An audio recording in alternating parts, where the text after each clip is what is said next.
Hello, everyone. Welcome to the 31 Media Podcast. My name is Vaishnavi Nashte. I'm the marketing and PR manager here at 31 Media.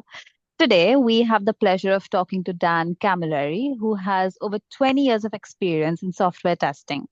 He has experience across insurance, analytics, banking, payments, public sector, and consulting. As the director of software testing and quality at AstraZeneca, he is responsible for the quality of their internal systems. We are very grateful to have you here on the podcast, Dan. How are you today? Very well, thank you. Very well. Yes, I'm in Mexico as we speak at the moment. So yes, I do a lot of global. Amazing. Yeah, so I'm in Mexico looking after my teams Yeah. here. So yeah, very very pleased to be taking the time out. Not a problem. What's the temperature like right now? Well, you know what? It's uncharacteristically raining in here in Guadalajara. Really? So, Oh my yeah, I've God. been I here. think the tables have turned. Yeah. I hear it's very sunny and hot in the UK. So It yeah, is. I'm quite jealous. But yeah, it's about 20 degrees here and raining Yeah. overnight from storms last night as well. So yeah, it's very uncharacteristically UK weather in here in Guadalajara. Yeah, I don't think it seems to like leave you behind, like the No, weather. it's following me around everywhere. Yeah. So, Yeah. yeah. So could you like give our audience a bit more information regarding your background and what really makes Sure. you passionate about software testing in general? Yep, sure. Great question. So, I'm an engineer by trade. I studied mechanical engineering in a former life, and I Hmm. think that gave me a really good background into applying those techniques into testing. So, mechanical engineering is all about understanding how things work, Hmm. and the best way to understand how something works is to try and take it apart or to try and break it. So my background, when I had the opportunity to look at some software testing and software development techniques, the organization I was working for asked me to come in and break their software, if you like. So that was when I realized that testing I was passionate about and I enjoyed it. I like breaking the software. Yeah. I always like to understand how things work. So for me, how a computer program works back then was no different to how a piece of mechanical engineering works. So I quickly became very adept at breaking software. Yeah. And for me, that's where the passion lies. So breaking software is the in the early days when you find a defect, which is a showstopper, you get a sense of achievement and a sense of pride from actually uncovering a defect, which could lead to consequences in production. And I was thinking recently about the Microsoft CrowdStrike, Yes. the issue there. Someone didn't test that properly, and that is Yeah. the only reason it made headline news. So testing software today for me is about making sure that the quality of the software applications that go into production don't Hmm. cause page news. I Yeah. currently in the pharmaceutical industry, and if we were to introduce issues, it would be front page news. So for me, it's about Mm. making sure that what we deliver stays out of the news to one angle, but also we are the testing teams can be. I like being the unsung heroes. So when the 25 years I've been working in this industry, when software goes into production faultless, no one knows really that it's been tested and how thoroughly it's been tested. To me, that's a credit to the testing teams. Yeah. We only tend to get a knock on the door or a phone ringing when there's been a production in an issue in production. So for me, it's about problem solving, the intellectual challenge of testing, making sure we Yeah. prevent failures, and just releasing, being the voice and the face of quality for the organization that you're working for. Hmm. Amazing, amazing. And you're also a judge for the testing awards. Mm, I'm mm. curious, like, how did you come to know about the testing awards in the first place, and how long have you been judging the entries for? Yeah, sure. So I've been in the industry for a good length of time. Yeah. I've always followed the industry journals, the industry websites, software testing news. I've followed for quite a long time, so I've always known about the awards. Hmm. And then about five years ago, I think I was approached to contribute Wow. and take part in the judging. Yeah. And obviously, when I was asked, I was always going to say yes because I passionately believe in testing as an industry and as a profession. So yeah, when the opportunity came along, I jumped on it, and I've been doing it for the last 5 years now. So yeah, it was a Wow, couple five couple of years before years. lockdown and during Yeah. lockdown and post lockdown as well. So yeah, about 5 years I've been doing it. Yeah.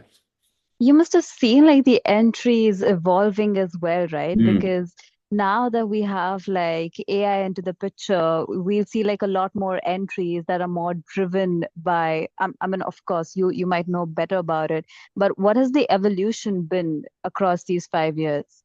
It's interesting because I think if I remember the first one, it was around there was categories along the lines of best agile project, if I Yeah. remember. The agile was a thing which was quite prevalent a few, 5, 6 years ago. Now it's become, best use of technology within a project. Hmm. And now the technology is using AI as projects as well. So I think it's gone from adopting testing techniques to fulfill and be more proficient and more productive. I think the evolution is now around the technologies and how we can use technologies to make testing better. Yeah. There's also a lot of focus recently in recent years around individuals and team performance as well. So it's around the use of technology and how we empower the teams to use it. I think that's the evolution. So I think testing is going down a road of Hmm. more productive by the use of technology tools and making our people empowered to use them. So that's how I think it's gone over the last couple of years. Yeah, yeah, amazing. I think we'll definitely see a lot more entries along the same line this year as well.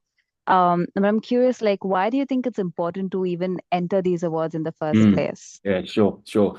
I've been asked that before. Like, why should we? So I think anyone who takes testing seriously, testing as a Hmm. profession, like myself, a big advocate, we should be proud of what we do.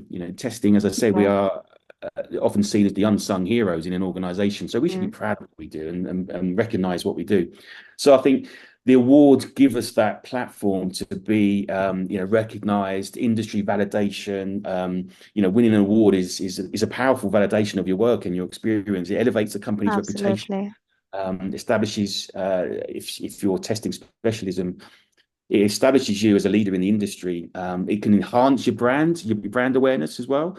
Hmm. It can attract talent. I think winners of awards often can use it to their advantage. And I certainly would favour a company who's won awards in testing over those who hasn't. So I think it's a good brand attraction. Yeah. Um, and networking opportunities as well. The industry's testing is getting bigger, I think, every year, and entering the awards, Hmm. taking part in the ceremony, in the awards night, it's a good opportunity to connect with peers, mentors, and potential partners as well. So I think it's a very good platform for all things testing related.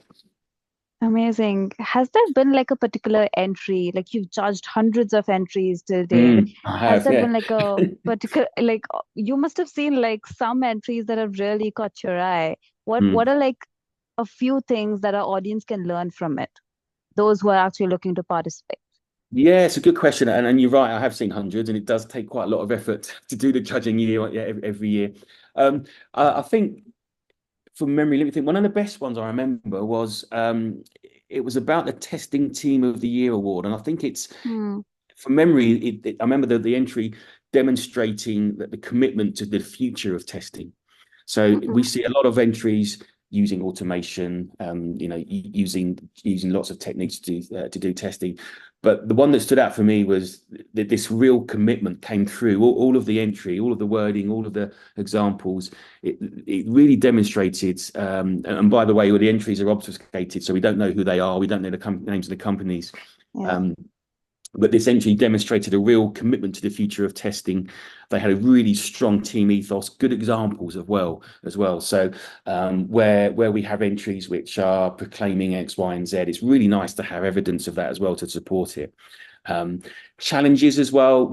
I do like to see how well the challenges have been articulated.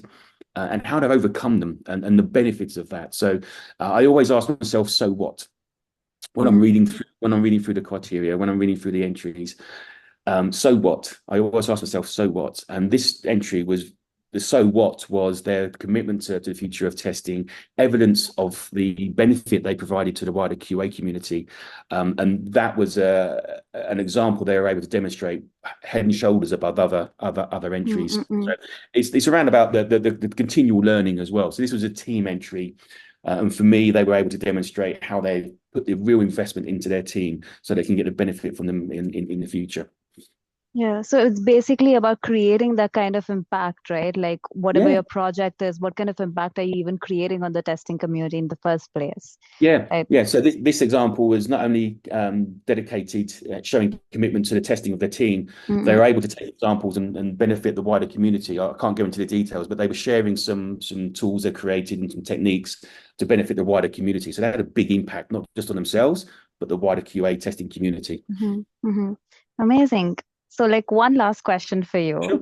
Mhm. What are some key takeaways for our audience, like who are planning to make their entry this year? What do you think? How should they structure their Yeah. entry? How should they even approach making this entire project? Like what are some tips that you'd give them? I'm great. I'm really pleased you've asked that question. Having having spent the last several years reading through lots of so for me, look at the criteria. Yeah, some of the entries wander off from the criteria, and actually I question whether they're actually answering the correct category. So look at the criteria, and keep on track with the criteria, but also keep it simple and concise. More words doesn't mean more votes. It needs to be simple and concise and actually go back to the criteria in the first place. I also like to look at the as you said, the impact on the project. What impact has the project had on the business, and what impact has it had on its stakeholders? Mhm. So testing is a risk mitigation exercise. So think about how the testing performed has mitigated the risk, but more importantly, given the confidence to decision makers to go live and to be releasable. So focus on the criteria, keep it simple, keep it concise, think about the impact on the project, and always think about the so what. So what impact am I having? So what? What's the point of my entry? So just keep it very clear and concise, and always focus on the impact it's having to the business and stakeholders. If that comes across well in the entries, it makes a breath of fresh air for the judges when we're reading it, and it makes it very easy to award some serious points to it. So they're my best examples and best suggestions. Amazing. Thank you so much, Dan. I think that was like extremely insightful for our audience, especially because you've been like judging entries for like 5 years, seeing so many different entries. It's very beneficial for our audience to, get that insight from you. So thank you again. And to our audience, the deadlines for the submissions are on October 9th. So make sure that all of you all have submitted your projects before that. And thank you again, Dan. No problem. Thank you very much. All the best to the entries. Thank you very much. Bye. Thank you.